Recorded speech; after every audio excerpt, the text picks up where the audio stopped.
देखो, यहां सावधानी की बात समझना है। ये अज्ञानी जन गलत ढंग से इसे समझते हैं।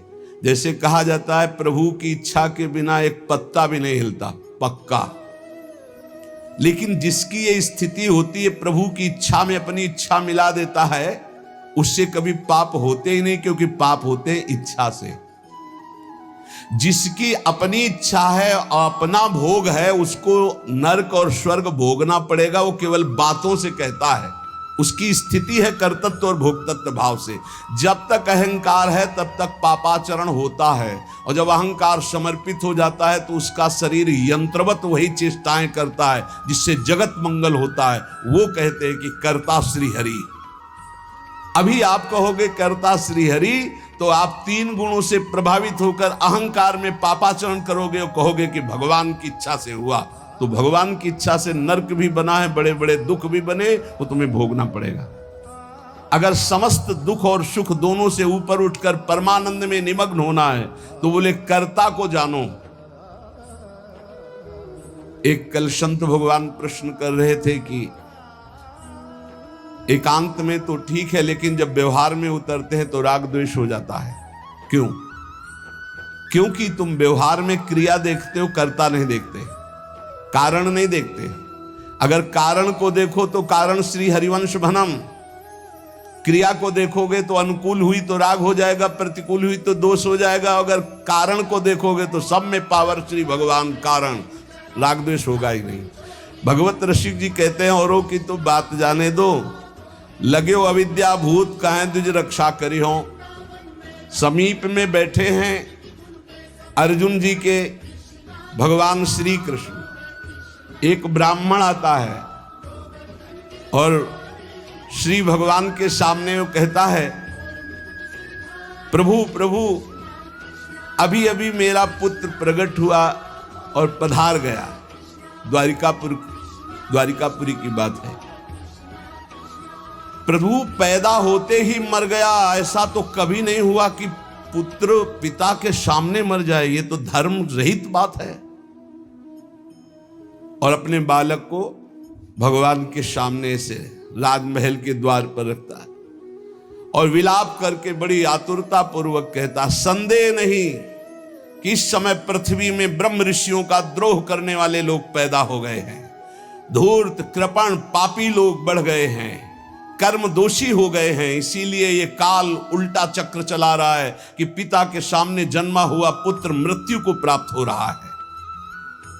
ये राज हिंसापरायण दुश्शील अजितेंद्री प्रजा को दरिद्री कर रहे हैं, कर ले करके दुख पर दुख प्रजा भोग रही है। इसीलिए ये हमको सामने महान संकट देखना पड़ा। अधार्मिक राजाओं के होने के कारण मेरा पुत्र मेरे सामने मरा, ऐसा काल व्यतिक्रम है, नहीं होना चाहिए था। इस प्रकार बोलकर चला गया। फिर दूसरा पुत्र हुआ तो फिर मर गया, फिर बोल के चला गया। तीसरा पुत्र पैदा हुआ, फिर मर गया, फिर वैसे ही बोल के चला गया। जब 9वें बालक के मरने पर वो वहां आया तो अर्जुन जी ने कहा, ब्राह्मण सुनो, इस निवास स्थान द्वारिका में ऐसा लगता है कोई धनुषधारी छत्री नहीं है। बार बार तुम यहां रोकर चले जाते और कोई नहीं बोलता कि मैं तुम्हारी रक्षा करूंगा। क्या है ये प्रजा पालन है? अरे जिनके राज्य में कोई ब्रह्म ऋषि दुखी हो जाए धन से, पुत्र से या किसी अन्य कारण से, तो उसका राज्य नष्ट हो जाता है। जहां साधु वैष्णव ब्रह्म ऋषि दुखी हो जाए। मैं समझता हूं इस समय तुम बड़े संकट में हो, बड़े दीन हो रहे हो क्योंकि तुम्हारे पुत्र मर रहे हैं। मैं प्रण करता हूं तुम्हारे पुत्र की रक्षा करूंगा। कर्ता को जाने नहीं, भगवत ऋषि जी कह रहे हैं। अरे उनका जाओ, तुम बात क्या बनाते हो? तुम क्या पूर्ण करोगे? जब ये श्री कृष्ण और बलराम बैठे हैं तो तुम क्या पूर्ण कर लोगे? अर्जुन से कहा तो वो कह रहे हैं, अहम वा अर्जुनो नाम गांडीवम यस्य वै धनो नाहम संकर्षणो ब्रह्मन् कृष्णः कार्षणेव च अहम व अर्जुनो नाम गांडीवम यस्य वै धनो। हे मैं कोई संकर्षण नहीं हूं बलराम जी, और मैं कोई कार्ष्णी कृष्ण नहीं हूं। मैं गांडीव धनुषधारी अर्जुन जो बोलता हूं वही करके दिखाता हूं। यहां दो भाव निकलते हैं कि देखो भाई मैं कोई कृष्ण बलराम तो हूं नहीं, उनका दास हूं। तो भगवान अपने प्रण को चाहे भुला दे लेकिन दास के प्रण का निर्वाह करते, इसलिए मैं प्रण लेता हूं कि मैं तुम्हारे पुत्र की रक्षा करूंगा। और एक भाव ये होता है कि मैं कोई कृष्ण बलराम नहीं हूं, मैं गांडीव धनुषधारी अर्जुन हूं जो प्रण लेता हूं उसे पूर्ण करता हूं। ब्राह्मण ने कहा कैसी बड़बड़ करके बातें कर रहे हो। संकर्षणो वासुदेवा प्रद्युम्नो धन्विनाम वलः अनिरुद्धो अप्रतिरथो न त्रातुं शक्नुवन्ति यत् तत्कथं नु भवान् कर्म दुष्करम जगदीश्वरै चिकीर्षसि त्वं बालिष्यात् तन्न श्रद्धम्हे वयम्। अरे जहां बलराम जी विराजमान, हल मूषलधारी सुदर्शन चक्रधारी श्री कृष्ण प्रद्युम्न अनिरुद्ध ये अतिरथी महावीर, जब ये जगदीश्वर हमारे पुत्र की रक्षा नहीं कर सके तो तू क्या ये बालकों की मूर्खता जैसी बात करते हो। अर्जुन से कहा। अर्जुन ने कहा फिर कहता हूं मैं गांडीव धनुषधारी अर्जुन हूं। ब्राह्मण देवता, यदि मैंने तुम्हारे पुत्र की रक्षा नहीं की तो चिता लगाकर तुम्हारे सामने भस्म हो जाऊंगा। मेरे बल पौरुष का तिरस्कार मत करो। जानते हो मुझे, मैं वो अर्जुन हूं जो महादेवाधिदेव भगवान शंकर को युद्ध में तृप्त कर दिया। ऐसा है, मैं अधिक क्या कहूं। अगर मृत्यु भी सामने आएगी तो मैं जीत कर तुम्हारे पुत्र की रक्षा करूंगा, मैं वचन देता हूं। तब ब्राह्मण ने कहा जय हो कुंती नंदन अर्जुन, तुम्हारी जय हो भाई, धन्य है, तुम्हारा बल पौरुष प्रशंसनीय है। अब मैं जा रहा हूं, जब बालक होने को होगा तो मैं तुम्हें सूचना दूंगा। फिर समय आया प्रसव का, ब्राह्मण भागता हुआ आया, अर्जुन अर्जुन इस बार तुम मेरे बच्चे को बचा लो, मृत्यु से बचा लो। अर्जुन तत्काल गए, आचमन किया, भगवान शंकर का ध्यान करके प्रणाम किया। श्री कृष्ण चंद्र की तरफ देखा भी नहीं, कर्ता को जाले ले यही बात समझा रहे हैं, समझो। और दिव्यास्त्र का स्मरण किया और गांडीव पर प्रत्यंचा चढ़ाई और ऐसा बाणों का हाहाकार मचा दिया कि वायु भी प्रवेश करेगी प्रसव गृह में तो अर्जुन की आज्ञा से प्रवेश करेगी। दिव्यास्त्रों से पूरा बांध दिया, मंत्र से अभिमंत्रित करके प्रसव गृह को चारों ओर से घेर दिया, ऊपर नीचे दाएं बाएं ऐसा पिंजड़ा और दिव्य मंत्रों के द्वारा। पहले तो कम से कम बालक पैदा होकर के रोता फिर मर जाता था, अब पैदा हुआ ना तो सौ मिला ना आवाज सुनाई दी, गायब हो गया। पहले तो कम से कम लाश तो मिलती थी, रोता तो था फिर मर जाता था। अब वो ब्राह्मण अर्जुन से कहने लगा कि मेरी मूर्खता देखो, इस नपुंसक की बात में मैं आ गया। हाँ, अरे जहां श्री कृष्ण और बलराम नहीं रक्षा कर पाए, इसकी डींग भरी बातों पर मैंने विश्वास कर लिया। ना प्रद्युम्नो ना अनिरुद्धो न रामो न च केशवा यस्य सेकु परित्रातुम कोन्यस्तद वितेश्वरः।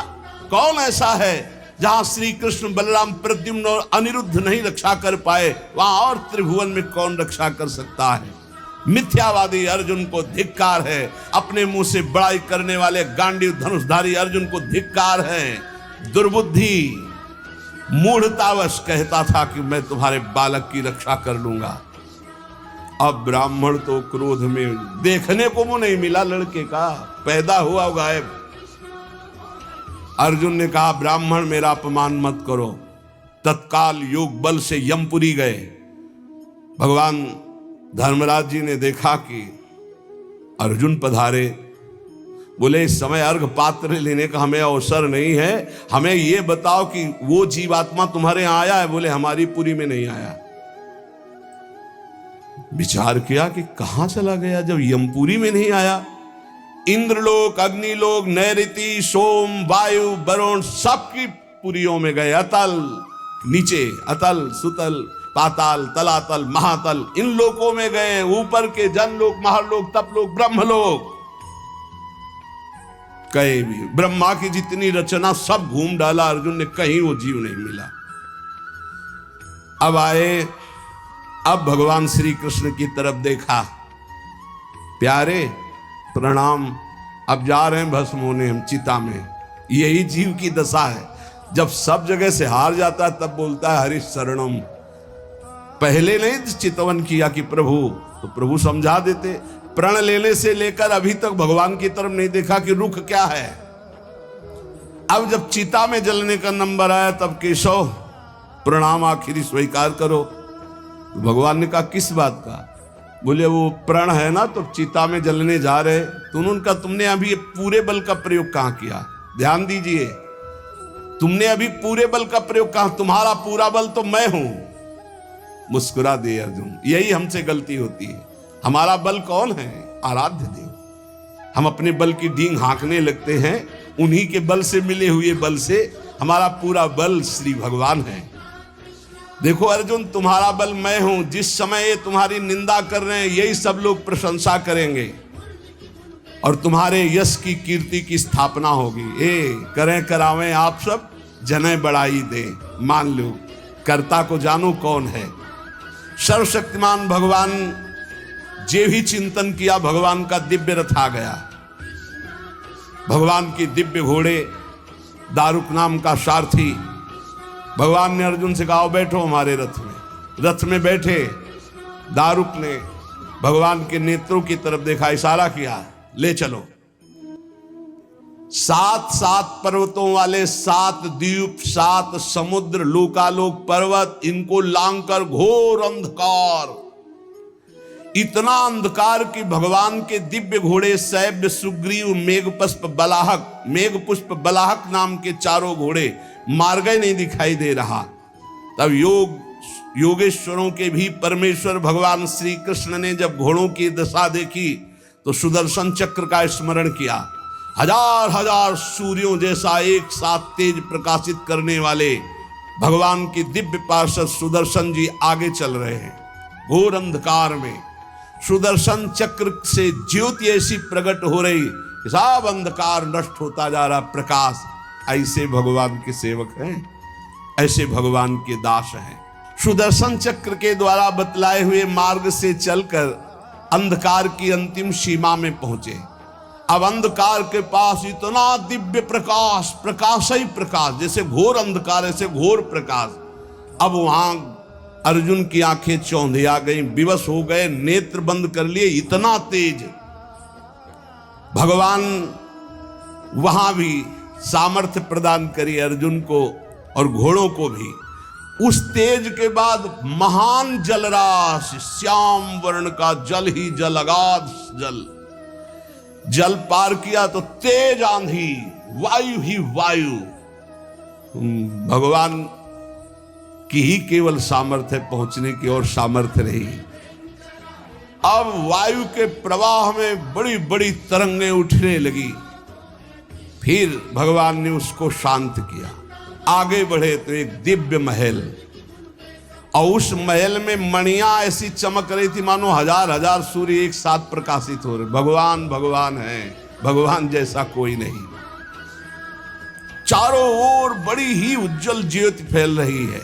देखा अनंत महिमा से युक्त भगवान शेष जी सैया बनाए हुए, और अद्भुत एक एक सिर पे ऐसे मणि चमक रही, ज्योतिर्मय। प्रत्येक फण पर सुंदर सुंदर मणियां जगमगा रही। 2-2 नेत्र, बड़े ही भयंकर नेत्र, और शेष भगवान का श्रीअंग कपूर जैसा गोरा है। कैलाश पर्वत के समान श्वेत वर्ण, नीले रंग की जीभ और गला नीला, भयंकर नेत्र, फणों पर मणि चमक रही। अर्जुन ने देखा शेष भगवान की सुखमयी सैया पर सर्वव्यापक महान प्रभावशाली परम पुरुषोत्तम भगवान भूमा पुरुष विराजमान है। अर्जुन बार बार श्री कृष्ण चंद्र जी की तरफ देख रहे हैं। भूमा पुरुष है तो एक ही, ये कहां ले आए? एक तो ये श्री कृष्ण, एक ये श्री कृष्ण, क्योंकि द्वारिकाधीश भी चतुर्भुज रूप और हरि भी चतुर्भुज रूप। शरीर की कांति वर्षाकालीन मेघ के समान श्याम रंग, अत्यंत सुंदर पीतांबर धारण की, मुख पर प्रसन्नता, कमल जैसे नेत्र, बहुमूल्य मणियों जटित मुकुट, कुंडल कांति, घुंघराली अलकावली, लंबी लंबी सुंदर भुजाएं, कौस्तुभ मणि, वक्षा स्थल में श्रीवत्स का चिन्ह, घुटनों तक माला, वही श्रृंगार। जैसा द्वारिकाधीश का वैसा ही प्रभु का श्रृंगार। अर्जुन ने देखा नंद सुनंद जय विजय ये सब पार्षद मूर्तिमान होकर, पुष्टि श्री कीर्ति अजा ये चारों दिव्य शक्तियां, रिद्धियां निधियां लोकपाल, ये सब वहां हाथ जोड़े खड़े हैं। और भगवान श्री कृष्ण भी प्रणाम कर रहे हैं। तो अर्जुन देख रहे हैं कि ये है क्या लीला, अपने आप को अपने आप से, और कह रहे प्रणाम करो, ये अनंत महिमाशाली भूमा पुरुष भगवान है। अर्जुन भयभीत हो गए कि एक तो ये मेरे सखा श्री कृष्ण, दूसरे ये भूमा पुरुष। श्री कृष्ण ने फिर प्रणाम किया और हाथ जोड़कर कहा कि हे भूमा पुरुष, आप कृपा करके आदेश कीजिए। गंभीर वाणी में बोले, हे अर्जुन और हे श्री कृष्ण, तुम दोनों को देखने के लिए मैंने उन पुत्रों का अपहरण किया, मैंने अपने पास मंगाया। तुम मेरे ही अंश से प्रकट हुए हो और धर्म की रक्षा के लिए पृथ्वी पर अवतार ग्रहण किया। पृथ्वी के भार से दैत्यों का संहार कर चुके हो, अब तुम्हें लौटकर हमारे ही स्वरूप में फिर विलीन होना है। तुम पूर्ण काम सर्वश्रेष्ठ हो, जाओ अभी कुछ कार्य बकाया, लोक संग्रह के लिए वो कार्य करके पुनः मेरे पास आ जाओ। भगवान श्री कृष्ण भी हाथ जोड़े खड़े, अर्जुन भी खड़े हैं। अति विचित्र भगवंत गति, बड़े बड़े ख्याली। अर्जुन के होश उड़ गए, नए भूमा पुरुष कौन हो गए भाई? ये परम पुरुष तो हमारे सामने खड़े हैं, यही है यही। अगर ये अपने रहस्य को न बतावे तो कोई, इनका एक नाम है अनंत, कोई अंत ही नहीं पा सकता है। अर्जुन और श्री कृष्ण को आदेश किया, सर झुकाकर, अर्जुन देखते जा रहे, सर झुकाकर भगवान कह रहे जो आज्ञा। फिर वो सब बालक वापस कर दिए। उन बालकों के लिए वैसे ही मार्ग से फिर द्वारिका में लौट के आए, और बालक अपनी अपनी आयु के अनुसार बड़े भी हो गए थे। वैसी आकृति रूप क्योंकि पहचान ले, श्री कृष्ण अर्जुन ने उनको समर्पित किया। अर्जुन के आश्चर्य की सीमा न रही। तब उन्होंने अनुभव किया और भगवान से कहा, प्रभु मुझे पता चल गया। बोले क्या? बोले पूरे जगत में जिसके बुद्धि बल, ज्ञान बल, पौरुष बल जो कुछ भी है वो हे श्री कृष्ण केवल आपकी कृपा से है, ये मुझे पता चल गया। यही पता चलना है। इसीलिए रोज सत्संग सुनो, एक बार सुनने से काम नहीं चलेगा। गीता सुनने के बाद क्या कहा था? नष्टो मोहा स्मृति लब्धा। फिर क्या हो गया? फिर मोह। ये हवा है, आंधी है, कभी भी गंदा कर सकती बुद्धि को। देखो अर्जुन जी ने गीता सुनने के बाद कहा था नष्टो मोहा स्मृति लब्ध, फिर मोह हो गया, मोह माने अज्ञान। फिर कहने लगे कि मैं कोई श्री कृष्ण बलराम, आज फिर बोल रहे हैं आप। इसीलिए निरंतर भजन और सत्संग के लिए महापुरुष जन कहते हैं, जिससे हमारी बुद्धि रोज पावन होती रहे। जैसे पोछा लगा दिया सोनी लगाने के बाद और दरवाजा खुला छोड़ दिया तो फिर गंदा होने की संभावना। इस समय हर इंद्रियों को शासन में रखते हुए नाम जप करते, ये परम पद तब प्राप्त होता है। तो इसलिए भगवत रसिक जी कह रहे हैं कि कर्ता कृत जाने नहीं, माने निज करतूति, ते प्राणी दुख पावहीं, लगो अविद्या भूत। ये बहुत जल्दीबाजी में फिर सब बिगड़ जाता है। धैर्य पूर्वक भगवान का आश्रय लेकर नाम जप में लगो, इसी से परम मंगल होता है, इसी से परम लाभ होता है। क्योंकि भगवान शंकर भी जिनका चरणोदक माथे पे धारण किए हुए हैं वो भगवान श्री हरि हैं। एक बार सरस्वती नदी के तट पर ब्रह्म ऋषि जन यज्ञ कर रहे थे, तो उसमें सब ऋषियों ने कहा कि यद्यपि भगवान ही सब रूपों में है, पर भगवान के किस रूप को सर्वश्रेष्ठ मानकर आश्रय लिया जाए और अग्र पूजा की जाए यज्ञ में। भगवान के सब रूप हैं, हमें कोई संशय नहीं। तो उनका प्रगट रूप की महिमा प्रकाशित करने के लिए किसी ब्रह्म ऋषि को परीक्षा लेनी होगी त्रिभुवन के तीनों बड़े ईश्वरों की, हरि, देवादिदेव महादेव, ब्रह्मा। तो ब्रह्मा पुत्र भृगु जी खड़े हुए, उन्होंने कहा परीक्षा तो हम ले लेंगे, निर्णय आप कर देना। सब ऋषियों की वंदना करके भृगु जी गए और ब्रह्मा जी के सामने ऐसे खड़े हो गए। ब्रह्मा जी ने देखा कि पुत्र है और अभद्र व्यवहार, महापुरुषों के सामने ऐसे नहीं खड़ा हो जाता, नहीं सारे पुण्य नष्ट हो जाते हैं। ये जो संत महात्मा गुरुजन भगवत विग्रह, उनके सामने ऐसे नहीं, कभी मंदिर में ऐसे नहीं, कभी गुरु जी के सामने ऐसे, कभी संतों के सामने ऐसे नहीं। वो अभद्र मंगलकारी आचरण वाले लोग होते हैं जिनको ज्ञान नहीं, ऐसे खड़े होना, हाथ बांधकर खड़े हो नहीं, हाथ जोड़कर खड़े हो या सौम्य मुद्रा में खड़े। अगर वो सामने से निकल रहे तो नेत्रे झुका दो, केवल इतना ही कर दो अभिमान में। अगर बहुत भरे हो तो थोड़ा नेत्रे झुका दो, ना हाथ जोड़ो। चलो तुम्हारा अगर घट जाता है हाथ जोड़ने से तो ऐसे कर लो। तो ब्रह्मा जी के सामने गए, बस ऐसे ऐसे खड़े हो। क्रोध आया कि इतना बड़ा ऋषि होकर और ऐसा अभद्र व्यवहार करता है, पर फिर एकदम भ्रकुटी तो चढ़ी, गुस्सा तो आया, पर शांत हो गए। है तो मेरा ही बेटा, भृगु जी ब्रह्मा जी की तो पुत्र है। ब्रह्मा जी शांत हुए, भृगु जी कुछ नहीं बोले, चले गए। जब कैलाश पहुंचे तो देवादिदेव जी ने कहा आओ आओ ब्रह्म ऋषि श्रेष्ठ, आओ तुम्हारा स्वागत है। बोले मुंडों की माला धारण करते हो, चिता की राख लगाते हो और हम तुम्हारे गले लगेंगे। अरे उन्होंने कहा हम तुम्हें ब्रह्म ऋषि मान के स्वागत करें, तुमने ऐसे समझा क्या उठाया त्रिशूल? भगवान शिव ने कहा तुमने ऐसे समझा क्या कि हम तुम्हारा आदर कर रहे हैं ब्रह्म ऋषि मानकर के तुम जो है अवहेलना कर रहे हो? आप मुंडों की माला पहनते हो, चिता की भस्म लगाते हो, कहते हो आओ तुम्हारे गले लग जाएंगे। महादेव जी ने उठाया त्रिशूल, रोक, भृगु जी चल दिए वहां से। और भगवान श्री हरि के धाम पहुंचे वैकुंठ में। लक्ष्मी जी चरण चाप रही थी, अर्ध निमीलित नेत्र में परमानंद में डूबे हुए भगवान गए, सीधे एक लात मारी छाती पे। लक्ष्मी जी तो आश्चर्यचकित हो गई, तभी कहा कि भीख मंगाऊंगी ब्राह्मणों, हमारी प्रीतम के लात मारा ना।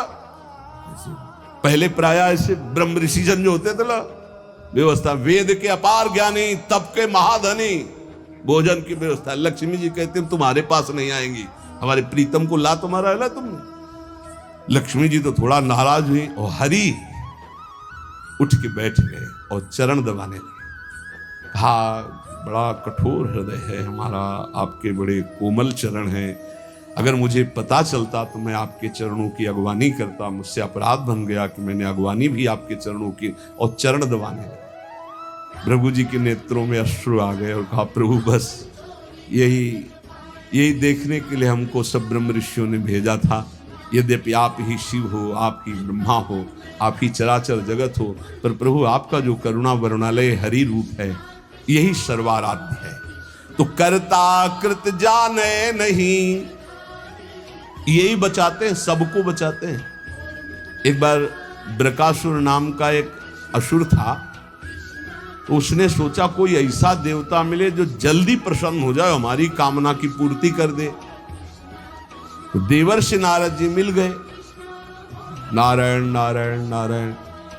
देवर्षि नारद जी एक ऐसे महात्मा हैं जिनको कोई द्रोह नहीं करता। त्रिभुवन में कंस भी एकांत में बैठालकर सलाह लेता है, हिरण्यकश्यप भी उठकर आदर करता, कोई भी हो त्रिभुवन में देवर्षि नारद जी से कोई नहीं। जिसको मिलेंगे बिल्कुल पक्की सलाह बताएंगे। कंस ने स्वागत किया, बैठाला और कुशल मंगल। हाँ प्रभु, पूरा प्रजा राज्य सब कुशल मंगल है। अभी अभी की बात है, वो वसुदेव जी आए थे लड़के को लेकर, हमने वापस कर दिया कि हमें तो 8वां से भय है। नहीं गड़बड़ है। कमल उठाया, कहा देखो यहां से गिनो 1 2 3 4 5 6 7 8, आया ना 8वां? पहला आया ना, कि दूसरे शुरू किया, हर 8वां हो सकता है। उनको लगा कि नारद जी जैसा कृपालु कौन हो सकता है, और नारद जी को लगा ऐसे ये दया करेगा तो भगवान के अवतार में देरी हो जाएगी, क्योंकि 8वें में आना है, और जब तक ये दया करेगा तब तक भगवान विकल नहीं होंगे, इसको क्रूर होना चाहिए, क्योंकि भगवान का अवतार शीघ्र हो। हर कमल की पंखुड़ी को 8वीं बता दिया, हर बेटे को 8वां बता दिया, तुरंत मुलवाया। नारद जी एक ऐसे महात्मा है जिनको सब कोई आदर करता है। बृकासुर ने देखा, साष्टांग दंडवत हुआ, नारायण नारायण। महाराज कोई ऐसा भगवान बताओ जो बहुत जल्दी प्रसन्न हो जाए। बोले वो तो शास्त्रों में प्रसिद्ध है, आशुतोष देवाधिदेव महादेव, उनके आशुतोष, वो ऐसे देवता हैं वो जल्दी प्रसन्न हो जाते हैं। और कोई सेव संतरा की जरूरत नहीं भाई, देवाधिदेव महादेव देख लो, कोई देवता ऐसा भोग नहीं पाएगा, त्रिभुवन में कोई देवता नहीं ऐसा भोग पाएगा जैसा देवाधिदेव भगवान शिव एक चुल्लू जल में प्रसन्न। ऐसे ऐसे कृपालु हैं कि जो कोई सृष्टि में न स्वीकार करे वो स्वीकार करने के लिए तैयार, उतने में प्रसन्न हो जाते हैं। बोले आशुतोष देवाधिदेव महादेव हैं। और वो सोचा कि मंत्र और ये आराधना हमसे तो बनेगी नहीं, आसुरी प्रवृत्ति है, तो अग्नि को प्रकाशित करके अपने शरीर का मांस नोच नोच करके स्वाहा, भगवान शिव का मंत्र जपता तो स्वाहा। भगवान शिव बड़े कृपालु के, बेकार को ऐसे, हम तो एक चुल्लू जल में प्रसन्न हो जाते हैं, इतनी भगवान शिव प्रसन्न हो गए। कर्ता को जाने नहीं, हम ये बता रहे। भगवान शिव ने कहा काहे को तुम इतना कष्ट सह रहे हो, क्या चाहिए तुम्हें?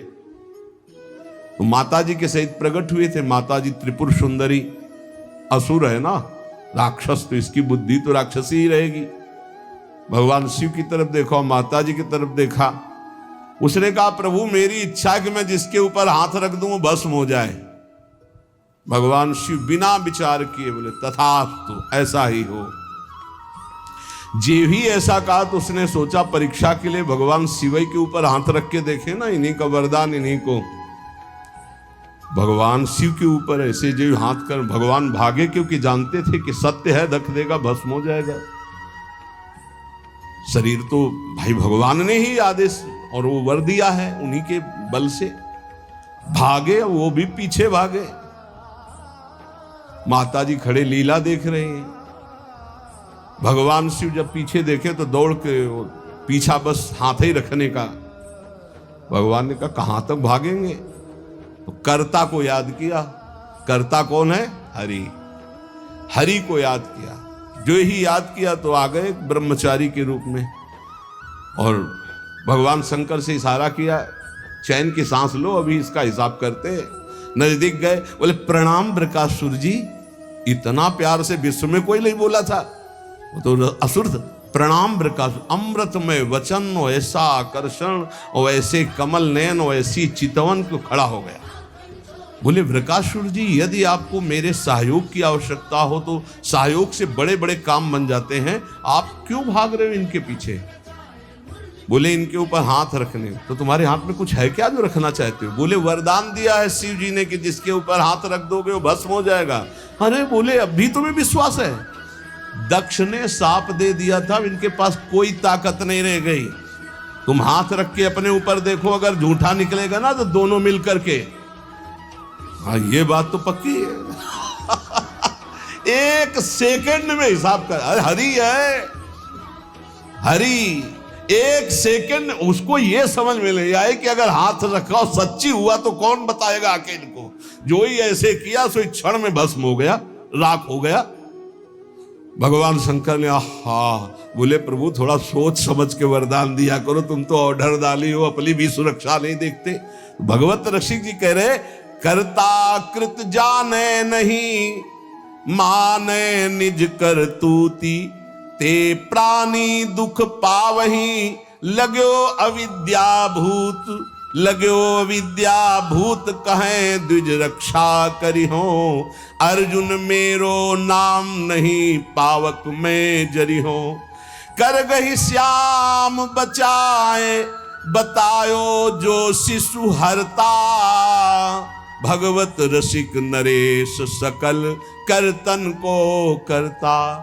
इसलिए एकमात्र भगवान की शरण में हो जाओ, जितने कर्म कर रहे हो वो प्रभु को समर्पित कर दो। और रोज एक बार हमारी प्रार्थना है, ये सब याद नहीं कर पाएंगे पर सत्संगी हो इसलिए याद करना, मरना है। ये बात हमारी बात पक्का मान लो, ये हम बहुत बड़ा मंत्र बता रहे हैं। अगर ये एक बार 24 घंटे में एकांत में सोचोगे कि यार मरना है, सब कुछ छूटेगा, जाना है, तो आपका भजन बनने लगेगा, आप कुछ कमाई कर लोगे। अगर ये भूल गए कि मरना है तो मनमानी पापाचरण होता है। मौज लो, जो होगा देखा जाएगा। नहीं, तुम देखने लायक नहीं रहोगे। तुम क्या जानते हो जब कर्मों का फल आता है तो भोगना कैसा होता है? नहीं, तुम्हें पता नहीं। इसलिए आनंद में जीवन व्यतीत करने के लिए यावत स्वस्थमिदम कलेवरम यावत च दूरे जरा। आज शरीर स्वस्थ है तो ऐसा उपाय कर लो कि आपका मन निरंतर नाम जप में लग जाए, बस जीत जाओगे। हर समय नाम जप, बहुत ठौर ठिकाना मजबूत मिल गया है। ये कोई भ्रम वाला मार्ग नहीं है जहां आप लगे हो। ये तस्मात् शास्त्रम प्रमाणम ते, ये कोई मनमुखी मार्ग नहीं है कि अपनी वासनाओं की पूर्ति के लिए किसी नए मार्ग की स्थापना की हो। ये आचार्य परंपरा से, ये सदग्रंथ, सदवाणी, सदव्यवहार, सदाचरण से युक्त ये भगवत मार्ग है। इसलिए हरिशरणम, भगवान के चरणों का आश्रय लेकर निरंतर भजन करो और इसी जन्म में हम प्रभु को प्राप्त हो जाएं, ऐसा उत्साह रखो। शेष चर्चा आगे। श्री राधा वल्लभ लाल की।